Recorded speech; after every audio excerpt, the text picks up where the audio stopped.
আমার ঘর, এটা আমরা পরিষ্কার রাখছি না। দুটি উপজেলায় আমরা প্রত্যেক রোববার শিক্ষা প্রতিষ্ঠান আমরা ফেলবো একটা নির্দিষ্ট জায়গায়, যদি ডাস্টবিন থাকে তাহলে ডাস্টবিন সবাইকে খাওয়া ব্যবস্থা পরিষ্কার করতে হবে। একটু সরেন, একটু সরেন ওই পাশে গেলেন ভাই, একটা সাইডে এলো।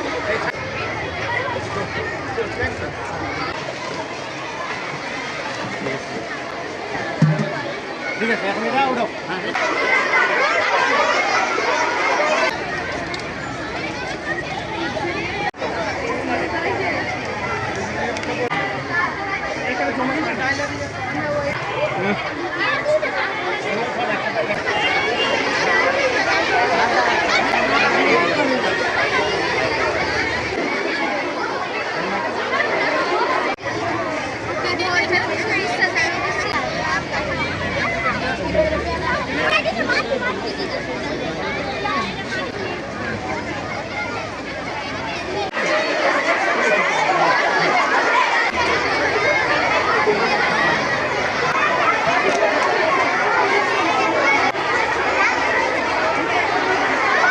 ধন্যবাদ। ময়মনসিংহ জেলার 14টি উপজেলায় আমরা প্রত্যেক রোববার শিক্ষা প্রতিষ্ঠানে ক্লিন সানডে কর্মসূচি বাস্তবায়ন করা হচ্ছে।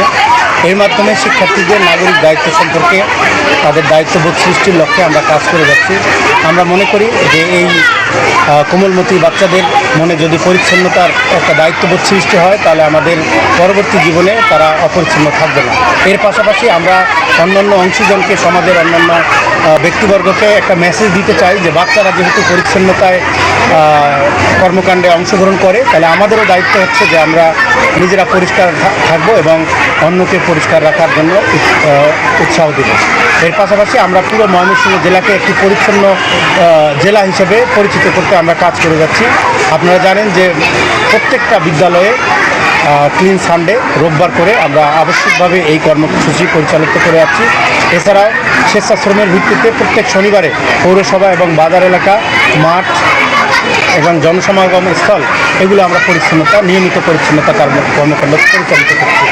এবং আমরা এই শিক্ষা প্রতিষ্ঠানের ক্লিন সানডে প্রোগ্রামকে আরও উৎসাহ দেওয়ার জন্য প্রত্যেক মাসে একটি উপজেলা ভিত্তিক একটি প্রতিষ্ঠানকে আমরা ডিসি অ্যাওয়ার্ড ফর ক্লিনলিনেস এরকম স্বীকৃতি জ্ঞাপন করব। তারই অংশ হিসাবে আজকে দুপুর 1টায় আমরা 13টি উপজেলার 13টি বিদ্যালয়কে পরিচ্ছন্ন শিক্ষা প্রতিষ্ঠান হিসাবে স্বীকৃতি দেব।